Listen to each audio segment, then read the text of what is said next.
welcome to one of these video things. If you're watching this on YouTube, it's been a while since I posted something. I'm hoping to rectify that. If you are watching this on Substack, I have a history of posting stuff on YouTube. But anyway, that's a whole other thing. Anyway, this is kind of a tandem experiment.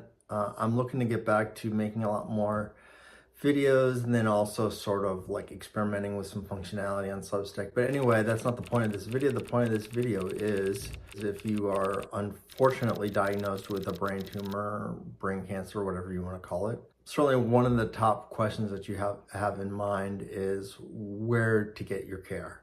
I'm not saying that the US has the best brain cancer treatment in the world, but obviously it's up there. Anyway, if I don't list your particular hospital, don't fret. Part of that is everybody kind of thinks their hospital is the best one, and that's understandable. You want to feel good about the place you go, and that's exactly why I don't think that my top 5 list really matters. While it is important to seek out good care, it doesn't necessarily matter if you're at the quote-unquote best matter. You can get good care anywhere, you can get bad care anywhere. But anyway, if you want my thoughts, just based off of talking to other patients, many of you may know that I'm very involved in patient advocacy work, and so I do interact with a lot of scientists and researchers and stuff. So you get a sort of vibe. Say the top 5 are probably UCSF in Northern California. You got Duke in North Carolina, full disclosure. It's actually where my care is overseen by. You have Sloan Kettering in New York. You have Mass Gen / Brigham and Women's in the Boston area, both of them associated with Harvard. There's MD Anderson. I think that's 5. But anyway, yeah, those would be my top 5. There's certainly other good ones that are up there, but those would be the big 5. I don't think my list of 5 should come as much of a surprise. They're usually the names that are often bandied about. Now, earlier I'd said it doesn't really matter. I mean, it matters. You want to definitely go to a quality, what they call a center of excellence.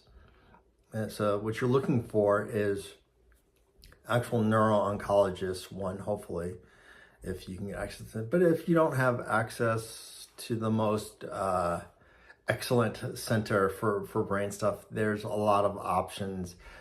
You're operating on the brain. Will I be able to play the violin? Yes. That's great because I never played before. What does matter is that you feel comfortable and confident in the care that you're receiving. Just feeling like they have your best interest in mind and you're not just another number, another patient that they spend 15 to 20 minutes with. And then on to the next, you want to feel like these are people who actually care for you, and also that they're people that seem relatively well informed, specifically on brain cancer stuff. If you don't have access to a neuro-oncologist, then it doesn't mean you can't get good care. A great many hospitals do have partnerships with some of these other institutions, and they are running info. They have what they call tumor boards, where they review cases and they give recommendations. This is just more information and more people weighing in, the more likely you are to get the proper consideration and everything, and just be up to date on treatments and things like that. Because a lot has changed even since I was diagnosed in 2018. I mean, if I was diagnosed today, my treatment protocol probably would be different than what it was. You're also going to want to realize that the whole brain cancer journey, I mean, much like any other type of cancer or serious health issue, is not just about getting through chemo and radiation. You want to make sure that you have ongoing support in some form, some shape, form. It could just be mental health. It could be because of physical deficits, whether things like, for instance, I have left side weakness, some visual issues. There is, you want to, some cognitive issues. You just want to make sure that there's some sort of support for all the things. There's a whole host of other things that you should be concerned with, but those are really the big ones. If you're watching this, feel free to leave something in the comments, either on Substack or YouTube. If you have any specific questions, I'd be more happy. But it is important for you to understand your diagnosis and also be an advocate for yourself. you're gonna come across some statistics and stuff that you're not gonna like, but just know the statistics aren't specific to you. They're just general. It's just general information. Every patient's a little bit different. I know that I have some peculiarities about my own tumor and so forth. Anyway, I wrote a lot more about this on Substack. I wanted this video just to be kind of short and to the point.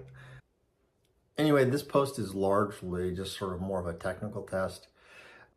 I do want to get into posting more sort of long form stuff, and you should expect that stuff soon. The account is coming back alive, or at least the YouTube account.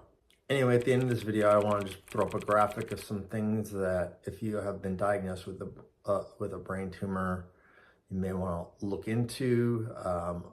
I certainly vouch for them, so just want to be prepared for the unexpected, the roller coaster that is that cancer life. That's catchy, huh? I worked in the title at the end there.